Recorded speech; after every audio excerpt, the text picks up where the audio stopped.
Ann Curtis binasag na ang katahimikan matapos maglabas ng pahayag sa kanyang Instagram account patungkol pa rin sa naging pahayag sa kanya ng Quezon City 4th District Representative na si Bong Suntay. Para sa kabuuang ulat, alamin ang buong detalye.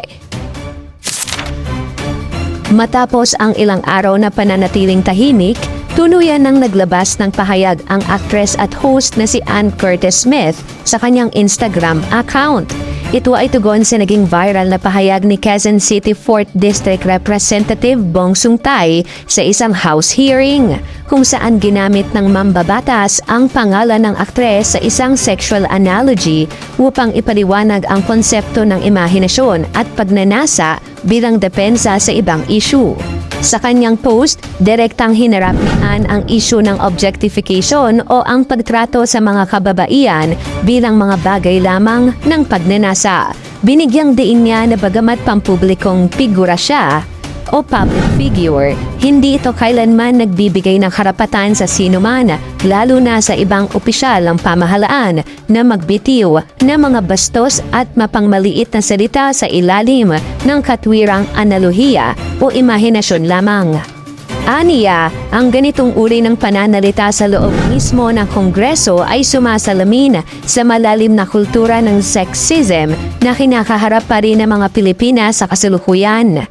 Ayon sa aktres, nakakadismaya na sa pagdiriwang ng National Women's Month, isang mambabatas pa ang nagpakita ng kakulangan ng respeto at sensibilidad sa mga kababaihan na dapat sana ay siyang nagtataguyod ng kanilang proteksyon at dignidad. Nagpasalamat din si Ann sa mga kasamahan sa industriya, sa mga mambabatas na agad pumuna sa pahayag ni Suntay at sa publiko na tumayo para sa kanya. Nilinaw niya na ang kanyang pagpili na magsalita ay hindi lamang para sa kanyang sarili, kundi para sa lahat ng babaeng nakakaranas ng pambabastos sa kalsada, sa trabaho, o maging sa mga online platforms na madalas ay pinalalampas na lamang. Sa huling bahagi ng kanyang pahayag, nanawagan si Ann ng mas mataas na pamantayan ng pag-uugali mula sa mga nasa posisyon. Matatanda ang humingi na ng paumanhin si Representative Suntay at inamin na bad taste ang kanyang nagamit na halimbawa.